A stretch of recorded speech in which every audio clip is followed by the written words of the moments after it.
울릉공항은 동해의 보석, 울릉도의 관문이다. 2028년 개항을 앞두고 기대가 높아지고 있다.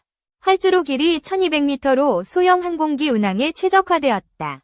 하지만 연장 요구가 끊임없이 제기된다. 보잉 747과 같은 대형 항공기의 이착륙 가능성은 어떨까? 이는 기술적, 경제적 논쟁의 핵심이다. KF-21 보라매는 국산 초음속 전투기의 자부심이다. 울릉공항에서의 첫 비행은 역사적 사건이다. 울릉공항은 경상북도 울릉군 사동리에 건설 중이다. 총 사업비 6,633억 원이 투입되었다. 활주로 폭은 36m로 확장되었다. 이는 안전한 이착륙을 보장하기 위한 조치다. 50인승 이하 소형 항공기 운항을 목표로 한다. ATR-72와 같은 기종이 적합하다. 공항 건설은 가두봉 절토와 사동항 앞바다 매립으로 진행된다. 이는 지형적 제약을 극복한 설계다. 울릉공항은 서울 울릉 간 이동시간을 7시간에서 1시간으로 단축한다. 관광 활성화가 기대된다. 활주로 연장은 지역 주민과 전문가들의 오랜 요구였다. 군사적 활용 가능성도 논의된다. 보잉 747은 세계에서 가장 상징적인 대형 항공기다. 이착륙에는 최소 2,500m 활주로가 필요하다. 현재 울릉공항의 1,200m 활주로는 이를 충족하지 못한다. 연장이 필수적이라는 주장이다. 활주로를 1,700m로 연장하면 중형 여객기 운항이 가능하다. 하지만 747은 여전히 어렵다. 보잉 747-400의 이착륙 거리는 약 2,400에서 3,000m다. 화물기 모델은 더 긴 활주로를 요구한다. 울릉도의 지형은 연장에 제약을 가한다. 추가 매립은 막대한 비용과 환경 논란을 낳는다. 2013년 예비 타당성 조사에서 1,200m로 경제성이 확인되었다.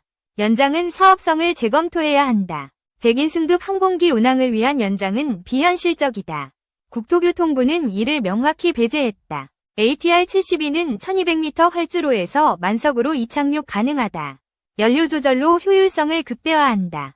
보잉 737조차 1800m 이상 활주로가 필요하다.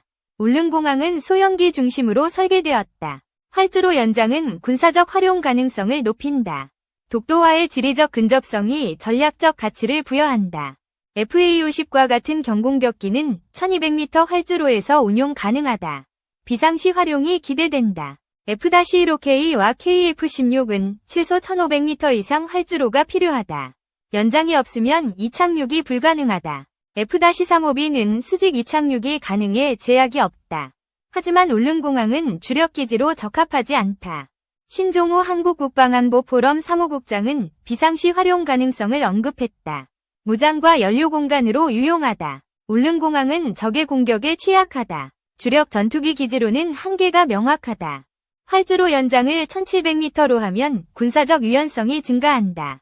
하지만 비용 대비 효율은 위문이다. 일본의 독도 영유권 주장으로 군사적 대비가 중요하다. 울릉공항은 전략적 전초기지다. 2019년 러시아 군용기의 KADIZ 침범 사례가 있었다. 울릉공항은 작전 시간을 늘릴 수 있다. KF-16의 독도 인근 작전 시간은 10분에 불과하다. 울릉공항 이륙은 이를 연장한다. KF-21 보라매는 2022년 7월 19일 첫 비행에 성공했다. 이는 한국 항공 기술의 쾌거였다. 사천 제3훈련비행단에서 이륙한 KF-21은 39분간 비행했다. 랜딩 기어를 접은 2차 비행도 성공했다.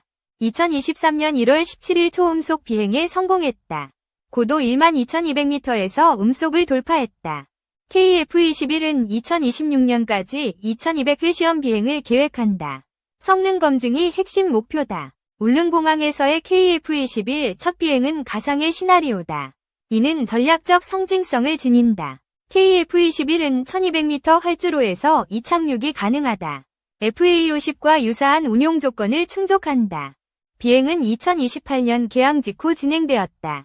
울릉도 주민과 관광객이 환호했다. KF-21은 남해상공을 비행하며 독도 인근을 순찰했다.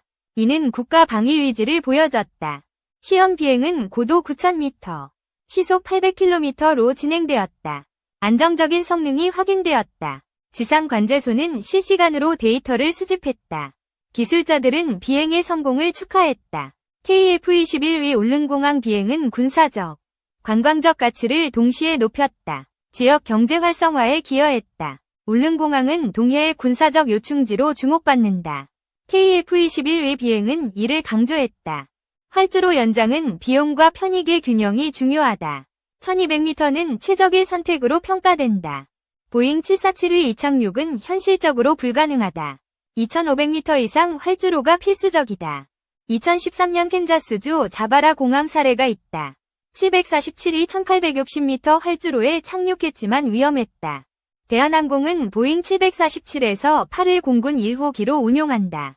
하지만 울릉공항 착륙은 불가능하다. 활주로 연장을 2500m로 하면 비용은 수조 원에 달한다.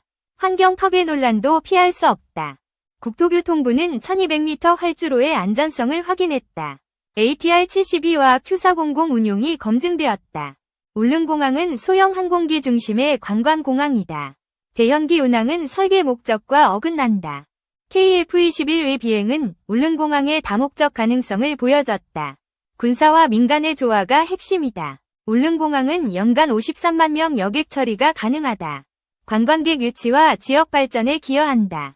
국제선 운항도 검토 중이다. 러시아 극동, 일본, 중국 단거리 노선이 후보지다. 면세점 설치와 통합교통 플랫폼 구축도 계획된다. 이는 관광 편의를 극대화한다. 활주로 연장은 환경적 제약으로 어렵다. 가도봉 암석의 강도 부족이 문제였다.